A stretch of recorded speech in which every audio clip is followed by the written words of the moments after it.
Hello everyone, good morning to all of you and welcome to online study point. दोस्तों, आज है 7 अगस्त और आज के इस वीडियो में हम 7 अगस्त से रिलेटेड करंट अफेयर के सभी इंपॉर्टेंट क्वेश्चन को कवर करने वाले हैं।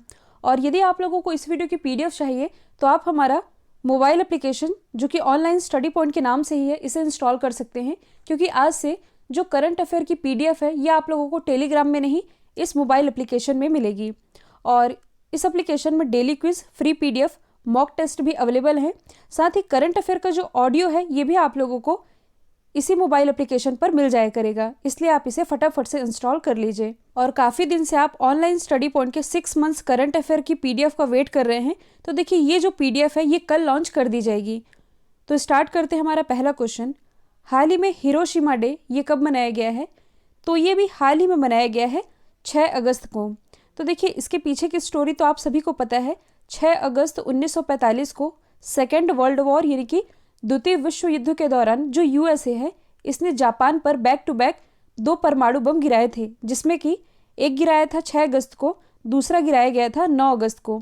जो 6 अगस्त को परमाणु बम गिराया गया था इसका नाम था लिटिल बॉय, और जो 9 अगस्त को गिराया गया था इसका नाम था फैट मैन। और ये दोनों ही गिराए गए थे जापान में। तो इस दिन को परमाणु ऊर्जा और परमाणु हथियारों के खतरे में शांति को बढ़ावा देने के लिए और जागरूकता फैलाने के लिए मनाया जाता है। तो हिरोशिमा डे ये मनाया गया है 6 अगस्त को। सबसे पहले हम जानेंगे जापान के बारे में। तो आप मैप में देख सकते हैं इसकी लोकेशन। जापान की यदि बात की जाए तो कैपिटल क्या है? टोक्यो। करेंसी है येन। और यहाँ के प्राइम मिनिस्टर कौन है? तो ये हैं शिंजो अबे। भारत और जापान के बीच 2 एक्सरसाइज होती है, एक है शिन्यू मैत्री, दूसरी है धर्म गार्डियन। ये दोनों ही एक्सरसाइज आप याद रखेंगे। देखिए जापान में बेसिकली 5 आइसलैंड है, हकाइडो, होन्शु, शिकोकू, क्यूशु और ओकिनावा, जिसमें कि ये जो होन्शु द्वीप है ये सबसे लार्जेस्ट द्वीप है और हिरोशिमा ये स्थित है इसी द्वीप पर, जिसके बारे में अभी मैंने आप लोगों को बताया है। जबकि जो नागासाकी है ये स्थित है क्यूशु द्वीप पर। तो ये दोनों ही आप याद रख सकते हैं। देखिए भारत में जो चक्रवात आता है इसे तो आप चक्रवात ही कहते हैं, लेकिन जापान के आसपास के एरिया में जो चक्रवात आता है इसे टाइफून के नाम से जाना जाता है। तो ये इंपॉर्टेंट है, इसलिए याद रखेंगे। अब देखिए यदि हम बाकी के ऑप्शन को डिस्कस करें तो 3 अगस्त को क्या मनाया गया है? विश्व संस्कृत दिवस। 29 जुलाई को क्या मनाया गया है? Global tiger day. और 28 जुलाई को मनाया गया है वर्ल्ड हेपेटाइटिस डे। तो ये आप सभी याद रखेंगे। नेक्स्ट है बिहार की निम्नलिखित में से किस योजना को G20 समिट में प्रेजेंट किया जाएगा? तो देखिए बिहार की जल निश्चय योजना को G20 में प्रेजेंट किया जाएगा, जिससे कि इसे एक अंतर्राष्ट्रीय पहचान मिलेगी और इसे इंडियन गवर्नमेंट के द्वारा प्रेजेंट किया जाएगा। देखिए यदि हम बात करें G20 की, तो इस साल का जो G20 समिट है 2020 का, इसे कौन सी कंट्री होस्ट करेगी? Saudi Arabia. और मैंने आप लोगों को ये भी बताया है कि यदि आप लोगों को G20 की समिट से याद नहीं होती है तो इसके लिए ट्रिक मैंने आप लोगों को बताई थी। ट्रिक है आओ सी। इसे आप ऐसे याद रख सकते हैं कि 2018 का जो G20 हुआ था इसे होस्ट किया था अर्जेंटीना ने, 2019 का होस्ट किया ओसाका ने, और अब 2020 का होस्ट करने जा रहा है सऊदी अरब, 2021 का होस्ट करेगा इटली, और 2022 में होस्ट करेगा अपना देश भारत। और जब इसे भारत होस्ट करेगा तब होगा इसका 19वां एडिशन। तो ये भी आप याद रख सकते हैं। अब देखिए यहाँ पर हम योजना की बात कर ही रहे हैं तो आप अदर ऑप्शन को रिलेट कर सकते हैं, जैसे कि एक जिला एक उत्पाद योजना ये स्टार्ट की गई है उत्तर प्रदेश गवर्नमेंट के द्वारा शिल्प और उत्पाद को बढ़ावा देने के लिए। सुनेत्रा स्कीम ये पहल है ओडिशा गवर्नमेंट की, और इस योजना के अंतर्गत ओडिशा में रहने वाले नागरिकों को फ्री आई चेकअप की सुविधा प्रोवाइड कराई जा रही है। और कुछ समय पहले ही जो दिल्ली के मुख्यमंत्री है अरविंद केजरीवाल, उनके द्वारा मुख्यमंत्री घर घर राशन योजना की शुरुआत की गई है। तो ये सभी आप याद रखेंगे। नेक्स्ट है हाल ही में सेबी के अध्यक्ष का कार्यकाल 18 महीने के लिए बढ़ाया गया है, इनका नाम क्या है?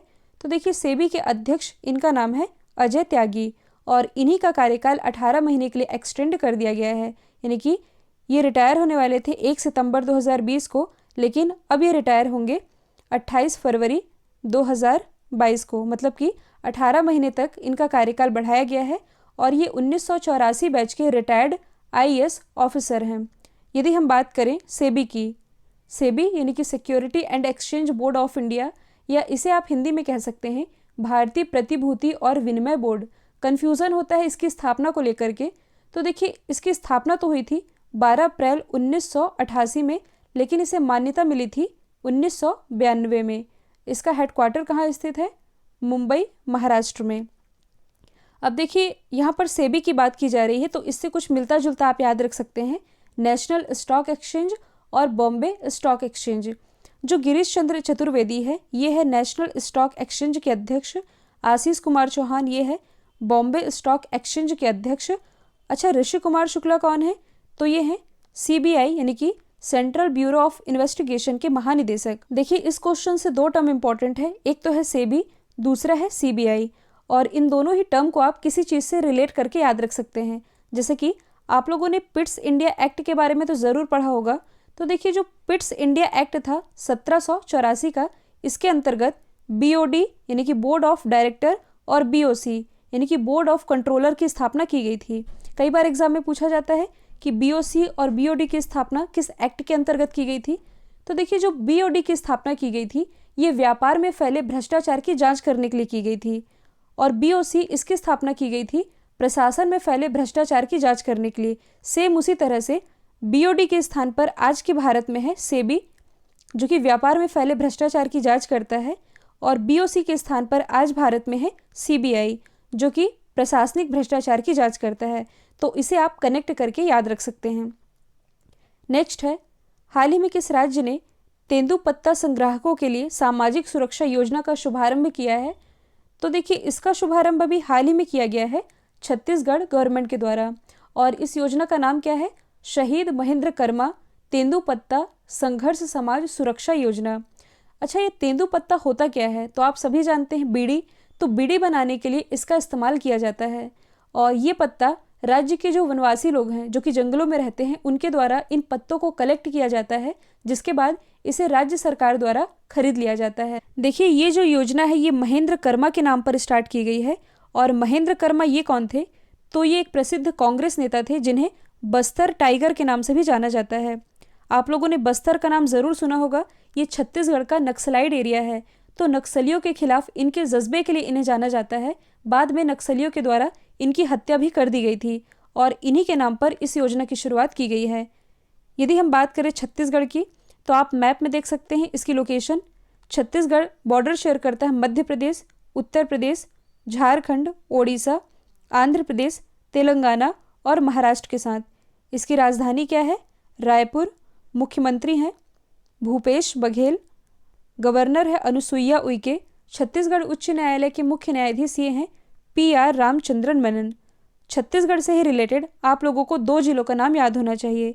एक तो है बीजापुर। बीजापुर क्यों चर्चे में रहा है? आप मैप में देख सकते हैं, ये है बीजापुर। तो देखिए, अभी हाल ही में जो बीजापुर है, नीति आयोग द्वारा जारी किए गए आकांक्षी जिलों की लिस्ट में टॉप पर रहा है। दूसरा आप लोगों को याद रखना है अंबिकापुर। तो भारत का जो पहला गार्बेज कैफ़े ये स्थापित किया गया है छत्तीसगढ़ के अंबिकापुर में ही।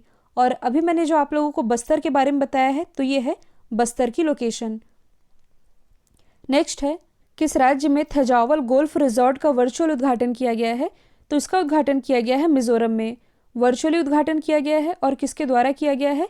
प्रहलाद सिंह पटेल के द्वारा, जो कि प्रेजेंट टाइम में हमारे संस्कृति और टूरिज्म मिनिस्टर हैं, और इनकी कॉन्स्टिट्यूंसी क्या है? दमोह, मध्य प्रदेश। अब देखिए, यहाँ पर जो टर्म लिखा है गोल्फ, जिसे कि अमीरों का गेम भी कहा जाता है, और इसी के लिए इस रिजॉर्ट का उद्घाटन किया गया है मिजोरम में, जहाँ पर देखिए जो थेंजौवल गोल्फ कोर्स होगा, ये भारतीयों को उचित मूल्य पर गोल्फ एक्सपीरियंस और इंटरनेशनल फैसिलिटी प्रोवाइड कराएगा, और इसी के लिए इस रिजॉर्ट का उद्घाटन किया गया है मिजोरम में। तो सबसे पहले आप मैप में देख सकते हैं मिजोरम की लोकेशन। मिजोरम की कैपिटल क्या है? आइजोल। मुख्यमंत्री कौन है? तो ये हैं जोरमथंगा। राज्यपाल कुछ समय पहले ही बनाए गए हैं PS श्रीधरन पिल्लई। अच्छा, मिजोरम से ही रिलेटेड एक फेस्टिवल है जिसका नाम है चाप चारकुट फेस्टिवल। और यदि आप करंट से रिलेट करेंगे तो मैंने आप लोगों को ये भी बताया है कि हाल ही में मिजोरम के पहले मेगा फूड पार्क का उद्घाटन किया गया है, और मिजोरम का जो पहला मेगा फूड पार्क है इसका नाम क्या है? Zoram mega food park. Zoram food park, जिसका उद्घाटन अभी हाल ही में किया गया है हरसिमरत कौर बादल जी के द्वारा, जो कि प्रेजेंट टाइम में हमारी फूड प्रोसेसिंग मिनिस्टर हैं, और इनकी कॉन्स्टिट्यूंसी क्या है, भटिंडा, पंजाब। तो ये भी आप याद रखेंगे। नेक्स्ट है, हाल ही में किस देश ने महात्मा गांधी की प्रति को अपने सिक्के पर चित्रित करने का फैसला किया है? तो ये फैसला किया गया है ब्रिटेन के द्वारा। और देखिए, महात्मा गांधी ऐसे पहले अश्वेत व्यक्ति होंगे जिनकी तस्वीर पाउंड पर छपने जा रही है, क्योंकि पाउंड स्टर्लिंग यही तो है ब्रिटेन की करेंसी जिस पर महात्मा गांधी जी की प्रति को चित्रित करने का फैसला किया गया है। अच्छा देखिए, यहाँ पर बात की जा रही है सिक्कों की, तो आपको ये भी मालूम होना चाहिए कि ब्रिटेन के वित्त मंत्री कौन है। और ब्रिटेन के वित्त मंत्री का नाम मैं आप लोगों को इसलिए बता रही हूँ क्योंकि ये हैं भारतीय मूल के, इनका नाम है ऋषि सुनक। हालांकि ब्रिटेन कैबिनेट में 3 भारतीय मूल के व्यक्ति शामिल हैं। एक तो है ऋषि सुनक वित्त मंत्री, दूसरी है प्रीति पटेल जो कि ब्रिटेन कैबिनेट में गृह मंत्री हैं, तीसरे है आलोक शर्मा जो कि ब्रिटेन कैबिनेट में अंतर्राष्ट्रीय विकास राज्य मंत्री हैं, और ये हैं भारत के आगरा यूपी से। तो आप मैप में देख सकते हैं इसकी लोकेशन। कैपिटल क्या है, लंदन। करेंसी अभी मैंने बताई है, और यहाँ के जो प्राइम मिनिस्टर है इनका नाम है बोरिस जॉनसन। देखिए, जो ब्रिटेन है और फ्रांस है, इन दोनों के ही बीच एक स्ट्रेट है जिसका नाम है डोवर स्ट्रेट, और ये स्थित है यूरोप महाद्वीप में। तो देखिए, यूरोप महाद्वीप की सबसे लंबी नदी कौन सी है, ये है वोल्गा रिवर। और यूरोप महाद्वीप का ही सबसे व्यस्त जलमार्ग ये कहलाता है राइन जलमार्ग। कई बार एग्जाम में पूछा जाता है कि प्रायद्वीप का प्रायद्वीप ये किस महाद्वीप को कहा जाता है, तो ये कहा जाता है यूरोप महाद्वीप को ही, क्योंकि ये 3 तरफ से समुद्र से घिरा हुआ है। ऊपर में यदि आप देखेंगे तो नॉर्थ में ये है आर्कटिक सागर, यदि आप इधर देखेंगे वेस्ट में तो ये है अटलांटिक सागर, और इसके नीचे में जो आप देख रहे हैं ये है मेडिटेरियन सी यानी कि भूमध्य सागर। तो ये है 3 तरफ से समुद्र से घिरा हुआ। इसमें आप कंफ्यूज नहीं होइएगा, क्योंकि द्वीपीय महाद्वीप ये तो कहलाता है ऑस्ट्रेलिया, लेकिन प्रायद्वीप का प्रायद्वीप ये कहलाता है यूरोप महाद्वीप ही। तो ये भी आप याद रखेंगे। नेक्स्ट है, हाल ही में बीसीसीआई ने खिलाड़ियों को उम्र गलत बताने पर कितने साल का बैन लगाने का फैसला किया है? तो ये फैसला किया गया है कुल 2 साल का बैन लगाने का। और देखिए, ये जो नियम है ये 2020-21 के सेशन में बीसीसीआई के सभी एज ग्रुप के खिलाड़ियों पर लागू होंगे। तो देखिए, इस नए रूल के अनुसार यदि जो प्लेयर है ये खुद ही अपनी गलती मान लेता है कि उसने गलत उम्र बताई है तो वो बच सकता है, लेकिन ये बात छुपाने पर उसे बीसीसीआई के द्वारा 2 साल के लिए बैन कर दिया जाएगा। तो यदि हम बात करें बीसीसीआई की, तो इसकी स्थापना हुई थी 1928 में। हेडक्वार्टर स्थित है मुंबई, महाराष्ट्र में। बीसीसीआई के 39वें क्रम के अध्यक्ष ये हैं सौरव गांगुली, जिन्हें टोक्यो ओलंपिक में भारत की तरफ से गुडविल एम्बेसडर भी बनाया गया है।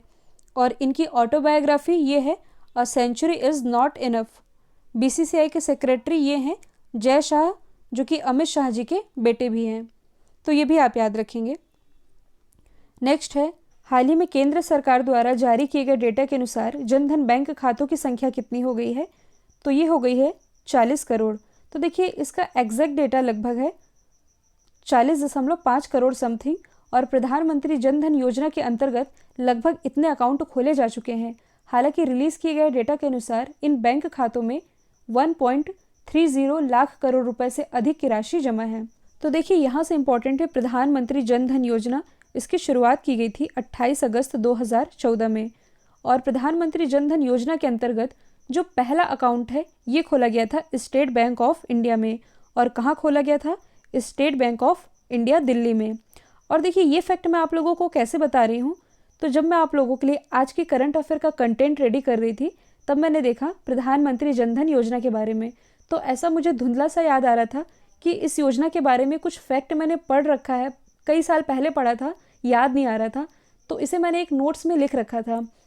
लगभग 15-20 मिनट के बाद मैंने अपने पुराने नोट्स ढूंढे, वहाँ पर मुझे एक फैक्ट मिला कि प्रधानमंत्री जनधन योजना के अंतर्गत जो पहला अकाउंट है ये state bank of India, Delhi में खोला गया था।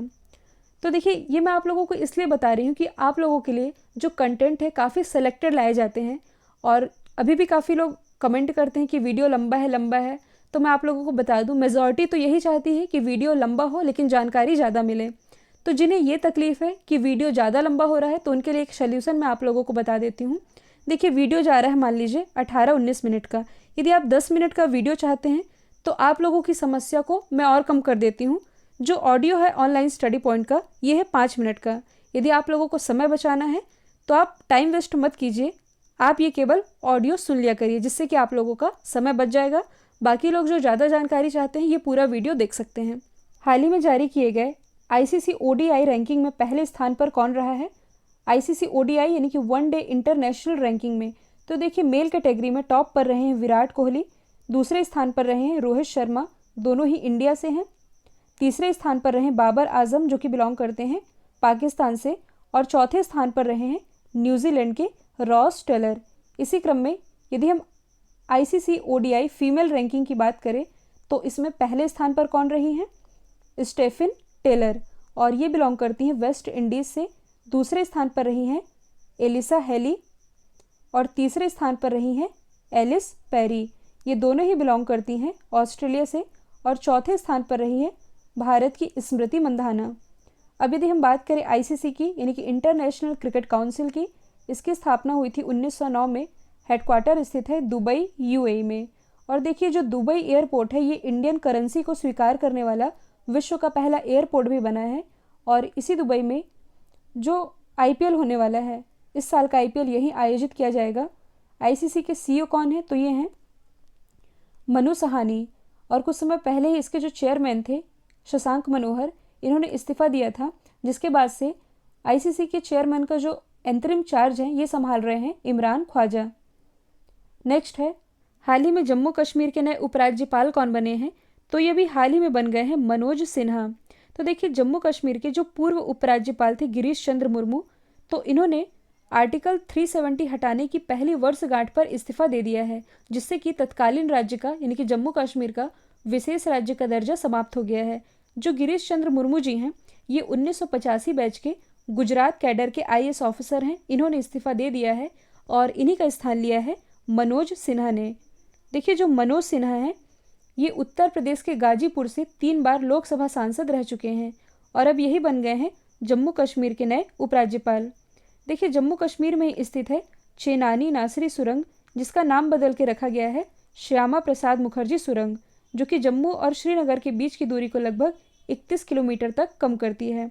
यदि हम बात करें राधा कृष्ण माथुर की, तो ये उपराज्यपाल हैं लद्दाख के, जबकि भारत की पहली महिला आईपीएस ऑफिसर किरण बेदी जी ये उपराज्यपाल हैं पुदुचेरी की।